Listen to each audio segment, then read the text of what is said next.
Ok, vamos a empezar con la clase de hoy. Como les comenté, es sobre ecología microbiana.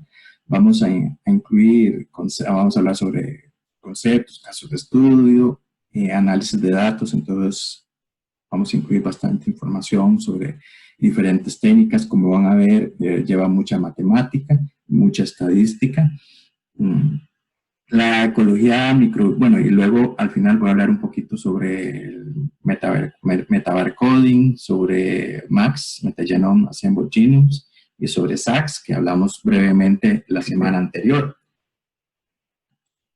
Y bueno, con esto vamos a ver que hay algunas diferencias entre la ecología microbiana y la ecología clásica, aunque los métodos y funciones son los mismos, por el orden de magnitud de las poblaciones es muy distinto. Entonces, ha llevado a hacer varios ajustes, sobre todo los métodos estadísticos y en la ciencia de datos que se manejan diferente.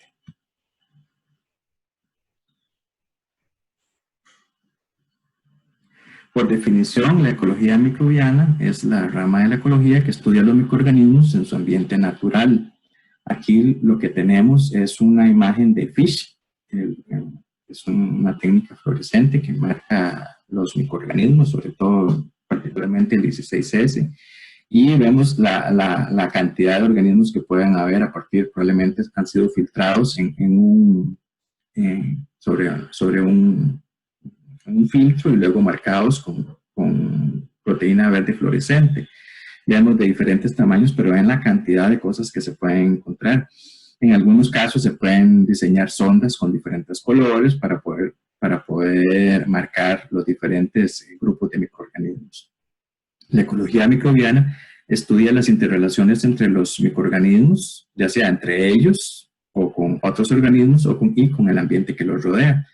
Y para esto, la diversidad microbiana, todos sabemos que es fundamental para el mantenimiento de la dinámica de los ecosistemas. Entonces, se ha encontrado tanto en terrestres, acuáticos, aéreos.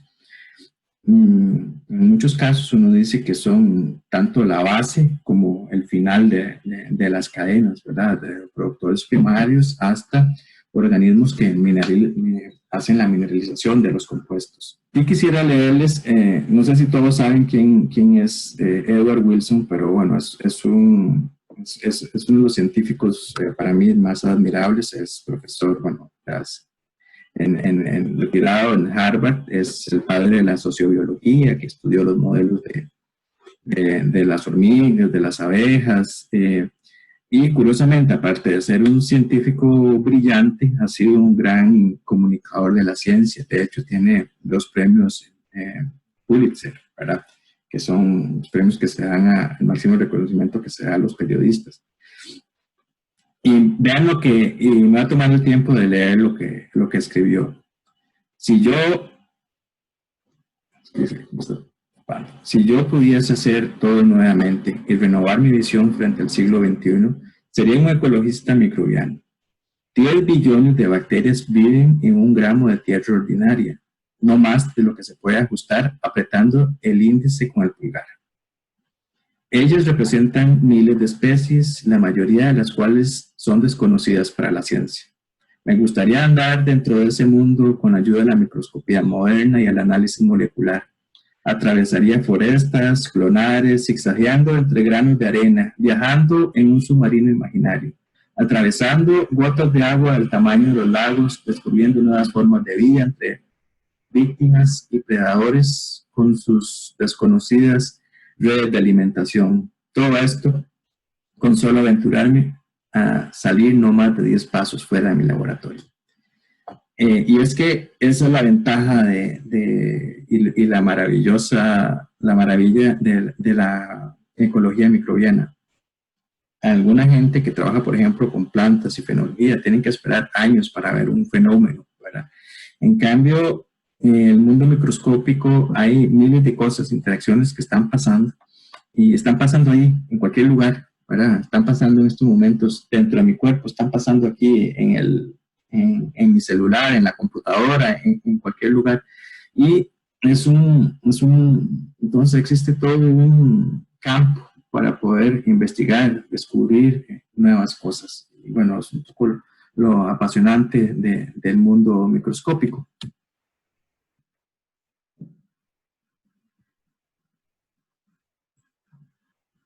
Y bueno, en ecología molecular, entonces, como les comenté, existe una altísima diversidad de microorganismos, tanto en ecosistemas naturales como en urbanos.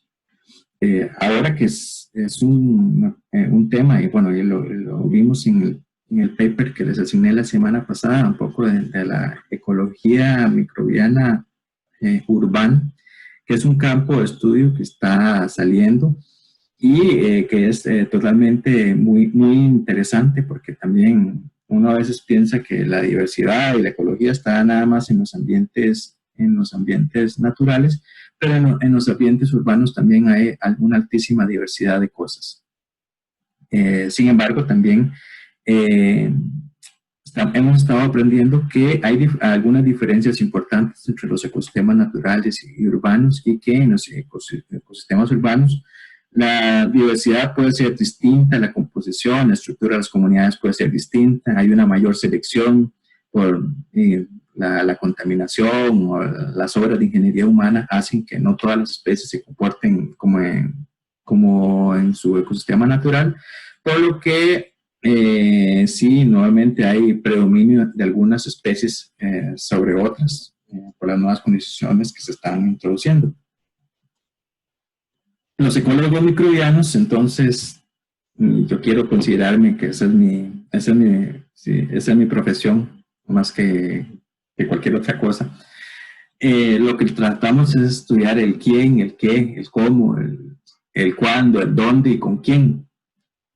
Normalmente son preguntas básicas. Algunas veces en ciencia uno empieza planeando un experimento y cosas, ¿verdad?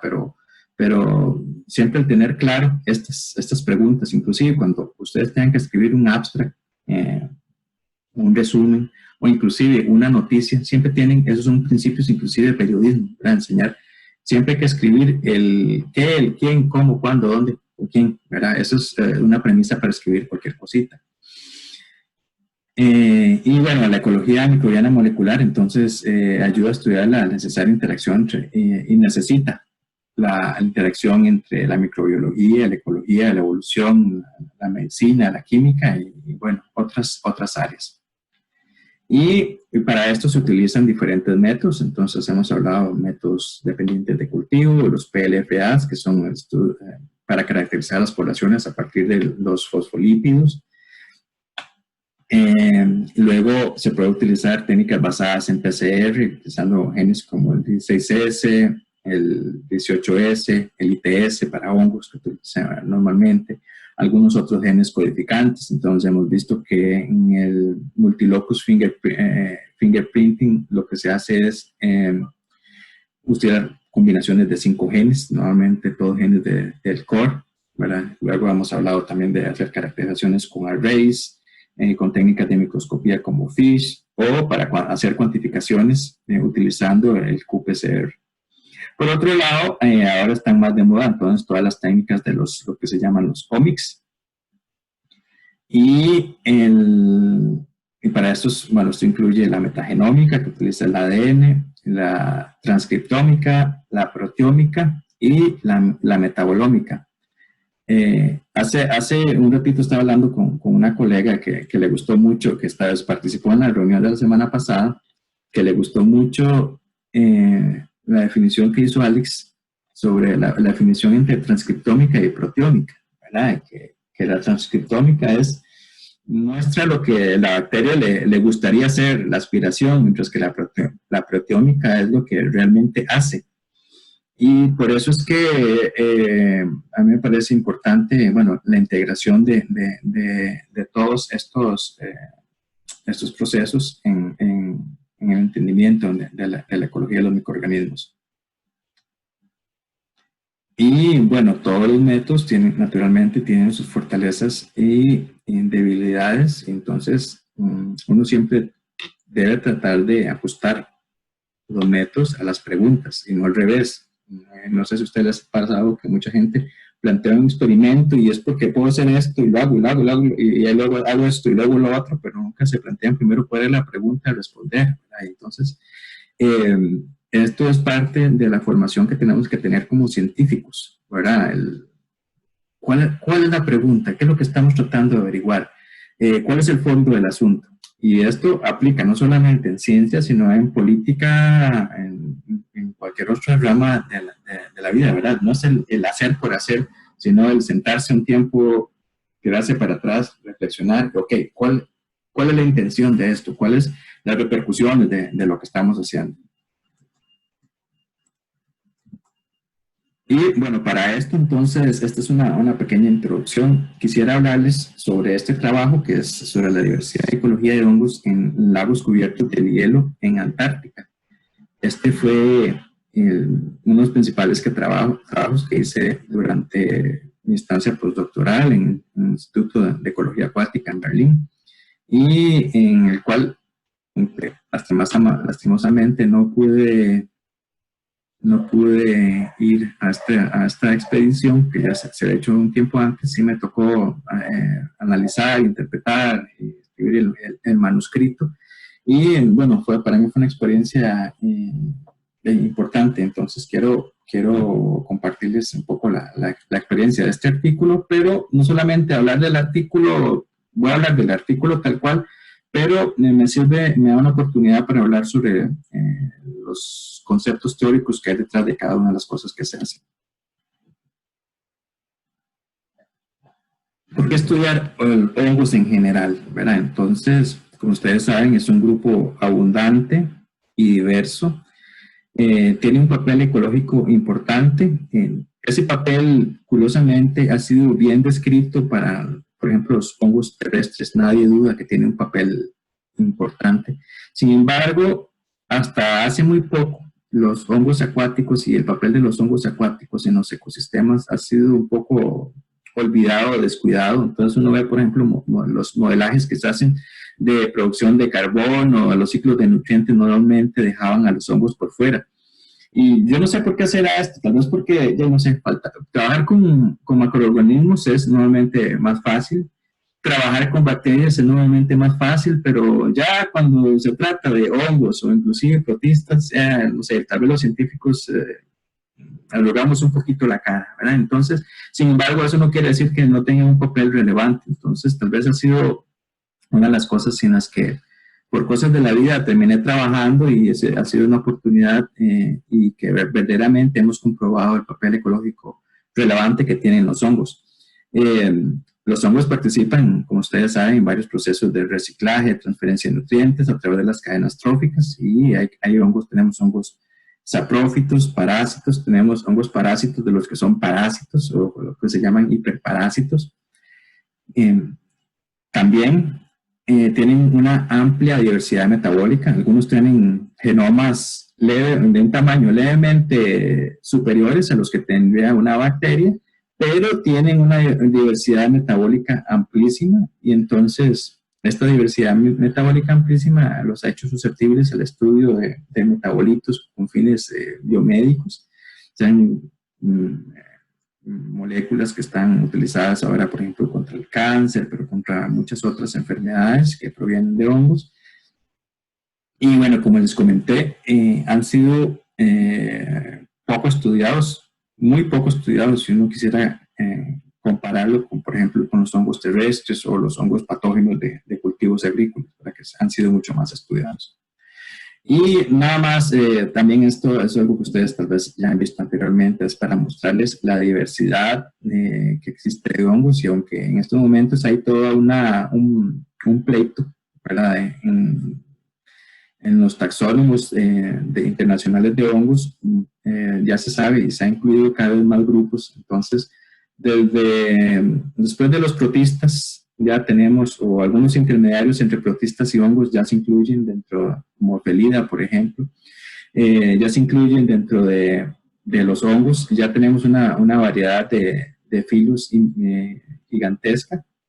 Bueno, los más derivados, como dicen ustedes, o un poquito los más evolucionados son lo que se llamaban antes los higher fungi y los hongos, y que tenemos tanto ascomicota como basidiomicota. Algo interesantísimo es que ahora se habla de la reinvasión del agua, ¿verdad? La vida, los hongos se originaron en ambientes acuáticos. En algún momento invadieron la tierra y empezaron a desarrollarse, crecer y evolucionar.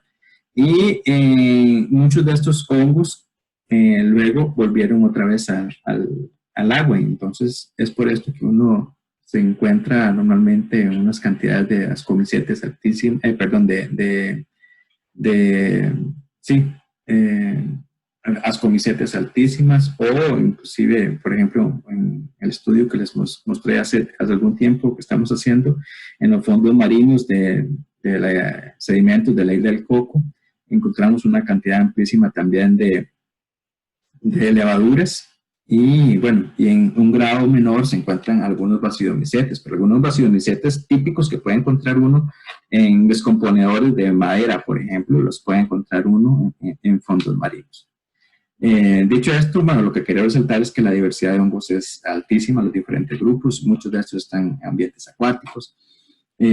Roselomicota es un grupo interesantísimo porque muchos de estos hongos son parásitos de otros hongos que son parásitos, ¿verdad? Entonces, por ejemplo, tenemos hongos que son parásitos del fitoplancton y algunos hongos como Roselomyces, por ejemplo, que se han encontrado dentro de Chytridios que están dentro o parasitando el fitoplancton. Entonces, bueno, son un grupo fascinante.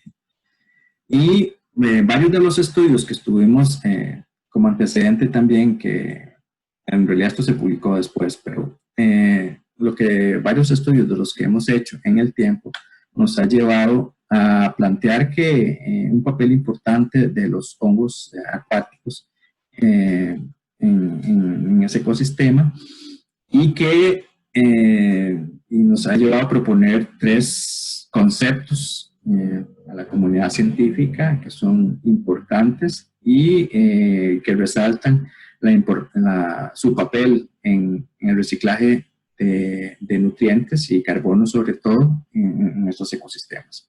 Entonces, por ejemplo, aquí tenemos la importancia de los hongos en ciclos internos, en lo que nosotros hemos denominado el microloop.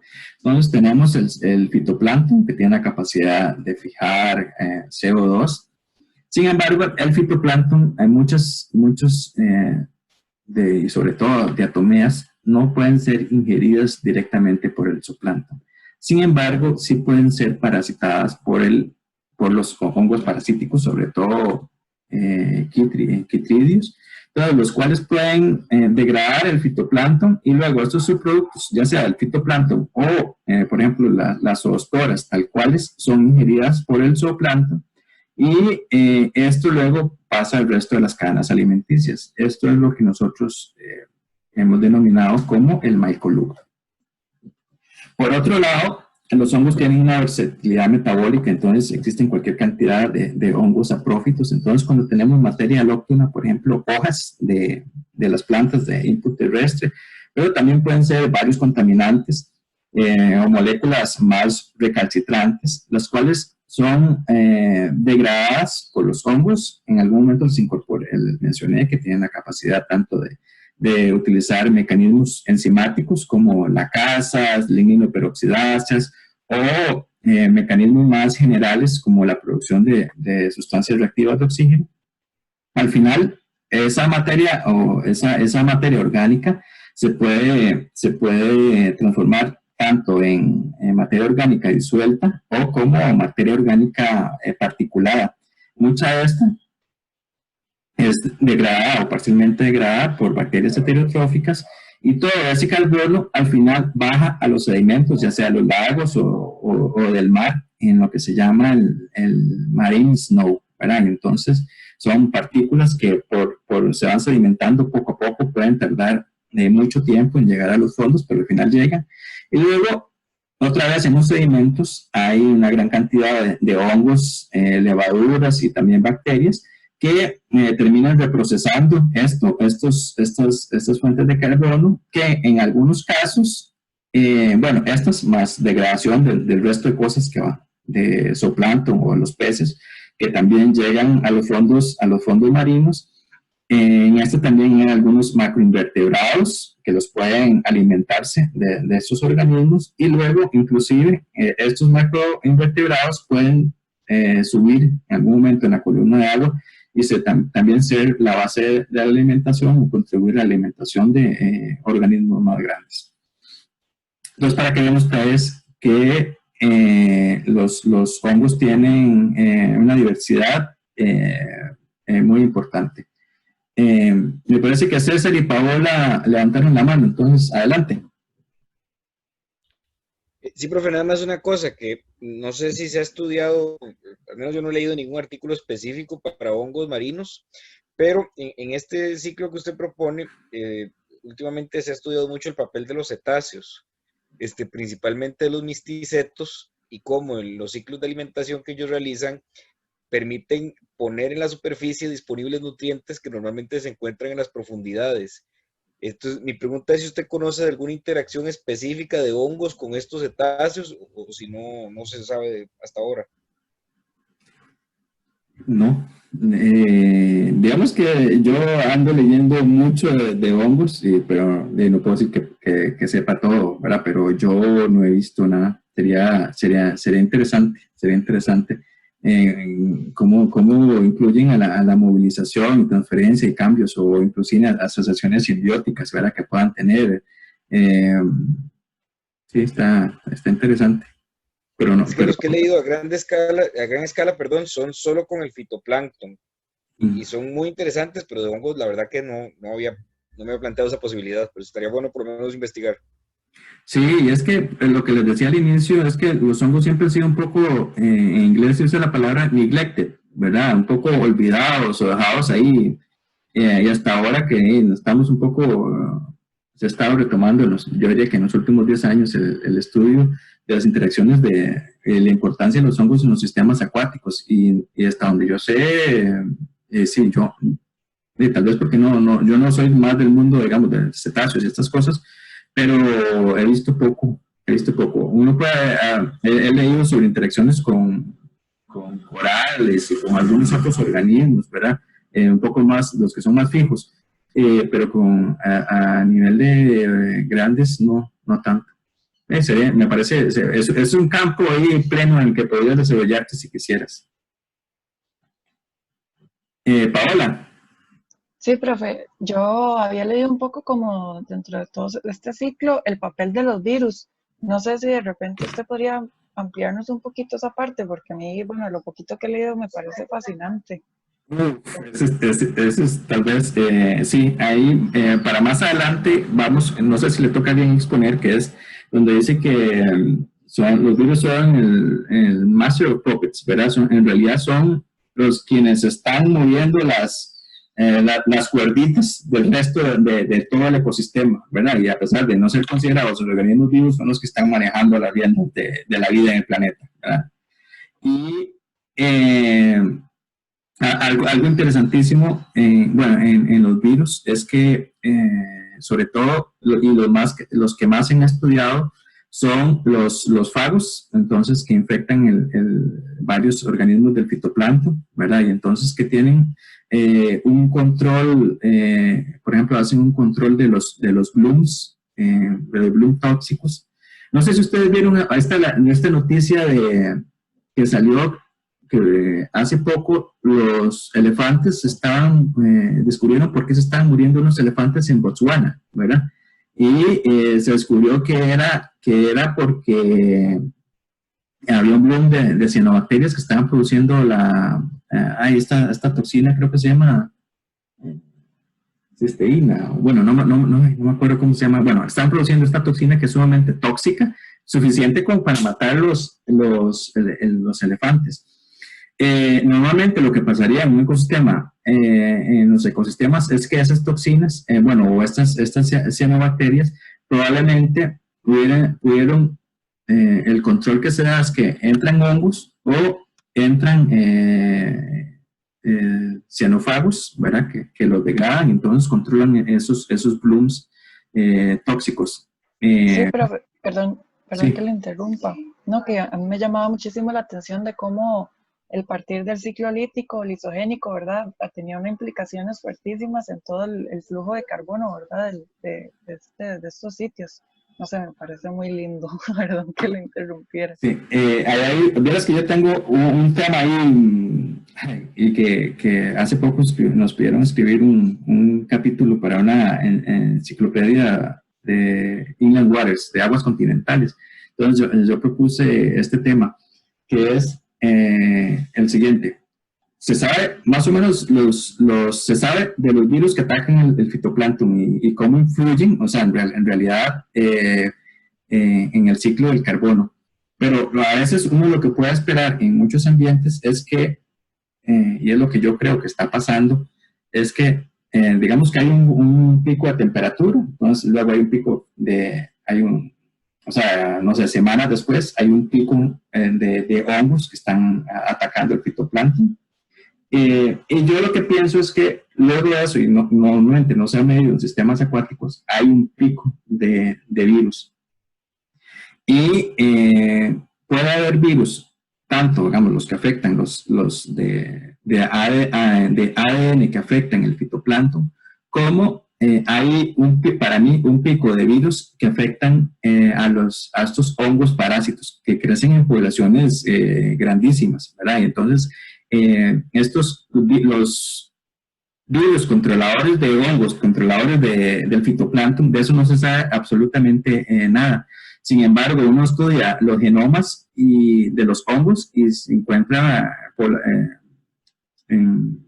sea, una proporción alta de estos genes, de estos virus. Se sabe que son virus de ARN, ARN de doble cadena en su mayoría, aunque hay algunos de ARN cadena simple y muy pocos de ADN. Curiosamente, entonces, y normalmente los grupos que infectan, entonces, algunos se relacionan, las familias, entonces se relacionan, por ejemplo, son familias compartidas, aunque ahí son muy específicos, las familias se comparten, por ejemplo, algunos con plantas y algunos con virus de parásitos. Ese es un tema apasionante y sobre todo en sistemas acuáticos se conoce muy poco. Y para mí sí tienen efectos a nivel global en el ciclo de carbono así gigantescos, ¿sí? Y es algo que sí se estudia poco. Gracias, profe, muy chido. Ok. Y bueno, ¿por qué estudiar Antártica? Entonces, como ustedes saben, es un ambiente extremo. Es un ambiente, no sé si ustedes imaginaban a Antártica como un ambiente desértico. En realidad tiene una precipitación de 50 milímetros al año, con una temperatura media anual de menos 20 grados. Y lo interesante es que, bueno, son ecosistemas que han permanecido inalterados por miles de años. Entonces, dentro de estos ecosistemas, aquí estamos estudiando, bueno, esta es una región cercana a dos glaciares, el glaciar Taylor y el otro el Ferrer. Y a la par de este glaciar, bueno, ahí se forman, digamos, varios laguitos. Entonces, el Lake Bonny, el Lake Hoare, el Lake Frixen, y cada uno de estos son laguitos que son, no continúa el agua, sino simplemente están totalmente, son basins, son lagos cerrados que están completamente cubiertos por hielo, con una cubierta más o menos de 5 metros de altura de hielo, ¿verdad? Entonces, bueno, eso hace difícil que penetre la luz, pero además los hace como un sistema hermético, ¿verdad? Entonces, además tienen características físico-químicas muy particulares, son lagos estratificados con una estratificación permanente, es decir, las capas profundas nunca se mezclan con las capas más superficiales, esto porque también tienen una diferencia química en cuanto a salinidad, como dije, penetración casi nula de luz. Entonces es una oportunidad para estudiar la ecología de hongos acuáticos en un ambiente pristino. Han permanecido así por miles de años, y estos, digamos, son bueno, un buen modelo para estudiar inclusive la evolución en ecosistemas muy primitivos. Cerca de aquí hay otros lagos, inclusive todavía muy interesantes, en los cuales son lagos que se han encontrado a más de cerca de 1 kilómetro de profundidad, es decir, tienen una capa gigantesca de hielo, ¿verdad? Y entonces, bueno, se han estudiado aquí en la Tierra y se ha encontrado, obviamente, vida en esas condiciones, y que son muy similares a los que se podrían estar encontrando en Marte o inclusive en algunas de las, en Europa, ¿verdad? Una de las lunas de Júpiter. Les digo mi experiencia, yo para luego estudiar este ecosistema, no me cabe la menor duda de que en esos lagos de Marte hay vida y algo basal, pero hay vida como la que podríamos encontrar en estas condiciones. Bueno, ¿qué se hizo? Entonces seleccionaron 5 lagos.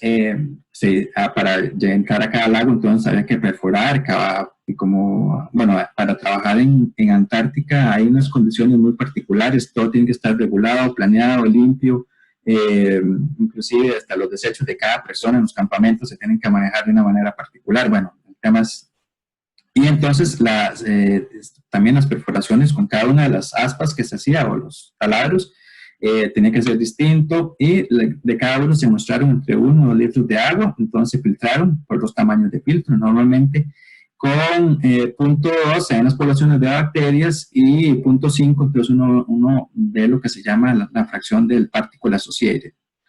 Se extrae ADN, se amplifica un marcador molecular, se secuenció con Illumina, también se hicieron algunas microscopías y se determinaron variables ambientales. Ya luego uno lo que hace son análisis bioinformáticos, estadísticos, y ya puede tener información sobre la riqueza de organismos, la taxonomía, la diversidad, puede hacer análisis multivariados para ver si hay diferencias entre los lagos, o qué tipo de diferencias, a qué tipo de variables, cuáles son las variables más importantes, que son las que determinan la diferenciación de las estructuras. Puede hacer análisis de redes para ver si hay asociaciones de hongos con otros eucariontes, hongos con otros hongos. Y bueno, es más o menos lo que se hizo. Aquí quiero introducirles a algo muy importante que les hablé previamente, que es la pregunta científica. Y en esto voy a ser muy enfático. Ustedes son personas que si bien no todos van a ser necesariamente científicos, tienen una formación científica. Y como formación científica, yo quisiera que si de alguna de las cosas que se acuerden en el futuro de este curso, se acuerden de lo que voy a hablar a continuación. Normalmente los científicos, mucha gente hace experimentos para investigar, y sobre todo en ecología, hablamos de ecología en general, de macroorganismos, microorganismos, para ver quiénes están, qué pueden hacer, cómo interactuar entre sí con otros organismos y con el medio ambiente. Esas son las preguntas clásicas de cualquier ecologista o cualquier persona que haga investigación en ecología. A mí, sin embargo, me parece que, y esto tanto en países con recursos limitados como el nuestro, como países ricos, que a veces se gastan muchísimos recursos, pero digo, muchísimos recursos en investigar cosas irrelevantes o cosas mal planteadas. Entonces, para mí, lo más importante de quien está trabajando en ciencia es el planteamiento de una buena pregunta científica. Es más, para mí esta debería hacer la pregunta obligada en cualquier tesis de licenciatura, maestría, doctorado o en cualquier trabajo de investigación que uno tenga que preguntar. ¿Cuál es la pregunta? ¿Qué está respondiendo? Porque es que no es solamente plantear una metodología de trabajo, sino una respuesta. Y entonces, por ejemplo, en lugar de decir quiénes están o cómo están, uno debería tratar de esforzarse en hacer preguntas más interesantes. Por ejemplo, ¿cómo varía la composición de la comunidad entre los tratamientos o las preguntas o las variables ambientales? ¿Cuáles son las principales causas o predictores de los cambios observados? ¿Qué especies o grupos son los más afectados o sensibles ante esas variables? hay coocurrencias de especies que pudieran sugerir alguna relación ecológica. Ven ustedes que en términos prácticos, tal vez metodológicamente se podrían responder con las mismas cosas, pero la profundidad de la pregunta científica es insustituible, ¿verdad? Es más, y aquí con el perdón de medio mundo, ¿verdad? Pero a mí, de hecho, me enoja cuando hay gente que plantea preguntas obvias. Por ejemplo, ¿hay diferencias entre el sitio A y el sitio B? A mí eso de verdad me emputa, que hay gente, un científico, utilice recursos de fondos públicos para responder eso. La pregunta es obvia, sí hay diferencia, así de sencillo, porque ni la mano derecha es diferente a la mano izquierda, el ojo derecho es diferente a la mano izquierda. Naturalmente esa que va a haber diferencias, entonces no se gasta en un platal buscando algo obvio, ¿verdad? Sino planteen las preguntas correctas, ¿verdad? ¿Cómo? ¿Cuáles son los factores? ¿Cuáles son las diferencias entre los tratamientos? ¿Cuáles son los predictores? Y aunque esto pueda ser una cuestión semántica, en realidad es una cuestión de madurez científica, del cómo se evalúan las cosas. Entonces, por eso es que hace un tiempo, bueno, yo he visto, y esto es tal vez una crítica grande, ¿verdad? En general, hace unos años cuando estaba en el ministerio, yo me puse a ver un poco las estadísticas y, por ejemplo, uno puede ver las de la UCR. La UCR, no sé si habrá cambiado, pero en ese entonces tiene 2000... bueno, tiene, no sé, 2.500 proyectos inscritos y publica nada más 500 artículos al año. Pero entonces, muchos de los proyectos nunca terminan en nada. Y a veces mi pregunta es, y además, bueno, en Costa Rica la tasa de publicación de artículos por investigador por año era en algún momento de 0.15, ¿verdad? Y entonces uno dice, y no es que, y véame, créame, el único producto de la investigación no son las publicaciones. Yo estoy plenamente seguro de eso. Muchas veces tiene que ver con ayudar a las comunidades o generar protocolos, o generar patentes, o algunos, hay muchos productos. Pero a veces no se hace eso, y a veces yo lo que pienso es que muchas veces, de verdad, hay mucha investigación de la que ni siquiera se necesita, ¿verdad?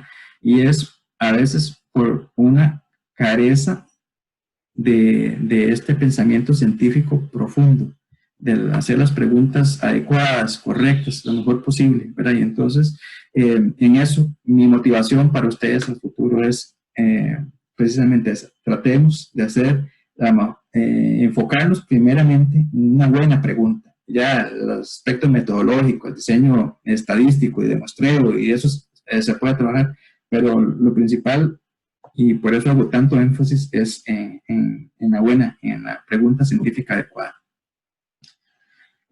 Bueno, no sé si alguien quiere hacer alguna referencia o comentario de esto.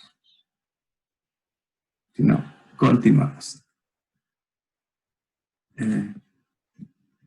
Ok. Luego, cuando estamos haciendo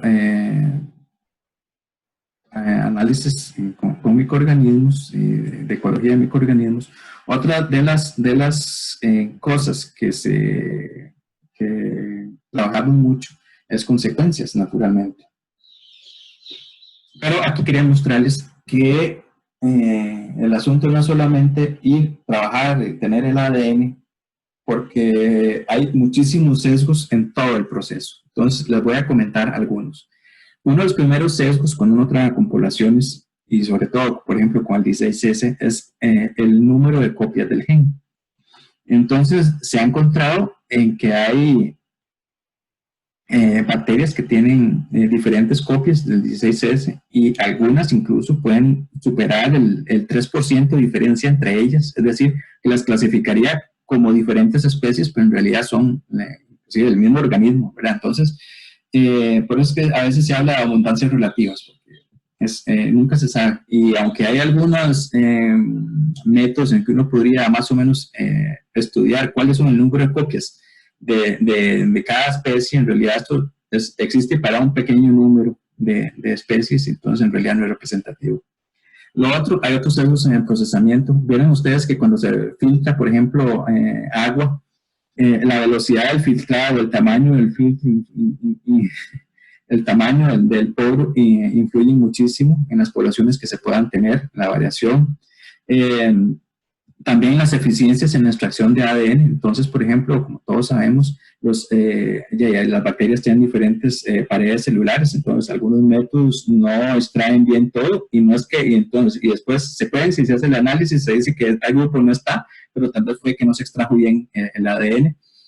También existen errores de, por ejemplo, la polimerasa, errores de fidelidad que pueden inducir pequeños cambios y que no necesariamente implican que sea una diferencia real, o errores, por ejemplo, en la universalidad del primer. Hay muchísimos primers, el 16S tiene diferentes regiones, el 18S, el ITS, y que entonces a veces mucho está sesgado por la escogencia del primer, la preparación de las librerías, la tecnología, la secuenciación, e inclusive hay varios estudios, la ficha de abajo, lo que les estoy mostrando es una misma librería secuenciada por diferentes proveedores, y ven ustedes las variaciones que pueden haber, o sea, inclusive el proveedor de servicio o la parte de las quimeras, que son combinaciones, ¿verdad?, de diferentes fragmentos que no son secuencias reales. Entonces, todos estos son, para que vean ustedes que no es simplemente, aunque la técnica se usa y es el estándar,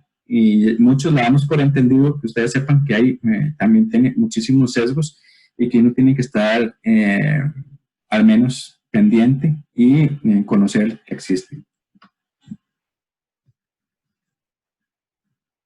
Bueno, rápidamente voy a hablarles sobre, bueno, este es uno de los lagos, se llama el lago Fryxell.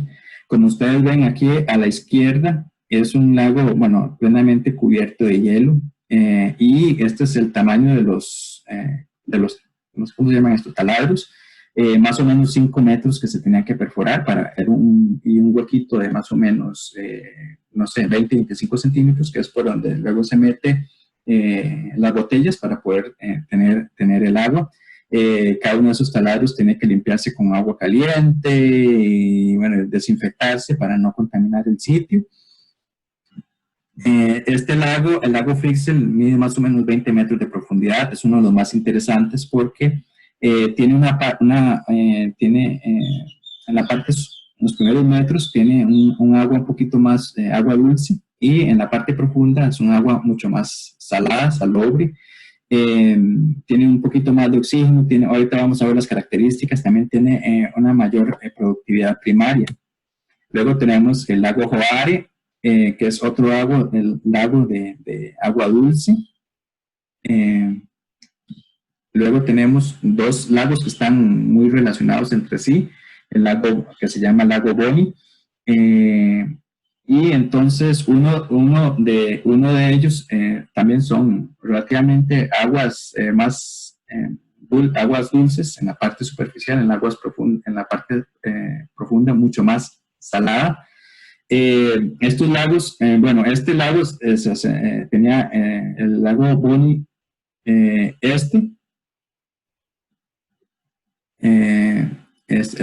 la parte tiene una parte de unos yacimientos de hierro al final, y entonces el peso del glaciar hace que se comprima y tenga una coloración como si fuera un río de sangre, ¿verdad? Que entonces tiene alguna influencia externa, bueno, con alguna influencia del hierro que luego pasa y se sedimenta, hace que también las condiciones de la parte profunda de este lago, que mide más o menos 40 metros, sean una conductividad altísima, altísima salinidad, y por esto también el perfil de profundidad en estos lagos entonces va hasta inclusive menos 4 grados centígrados, pero uno siempre tiene entendido que llega hasta 0, pero por la alta salinidad entonces puede encontrar unas temperaturas inferiores a 0 grados. Y luego este es el lago Boni Oeste. Este es el que sale típicamente en muchas de las figuras de Antártica. Bueno, y es que además está en la parte de McMurdo, que es un desierto, pero también es donde está más cercana la estación de Estados Unidos, ¿verdad? Como ustedes saben, la Antártica no es propiedad de nadie, pero entonces hay diferentes países que tienen diferentes estaciones. Por ejemplo, Chile tiene una estación, Estados Unidos tiene otra, Nueva Zelanda tiene otra, y bueno, está una estación europea. En algunos casos se comparten, pero bueno, esta región es una de las más conocidas, tal vez por ser que existen más posibilidades, por ser la más cercana a la estación de Estados Unidos. Como ustedes ven, aquí es un desierto, ¿verdad? Es un desierto por fuera, 50 milímetros de precipitación al año, y lagos permanentemente congelados. Y el lago Myers es otro que queda más bien como a 50 metros a 50 kilómetros de la cuenca esta del Taylor, y que es un lago ubicado a mayor altitud, entonces que también y además un lago de aguas dulces que permitió también utilizar en la comparación.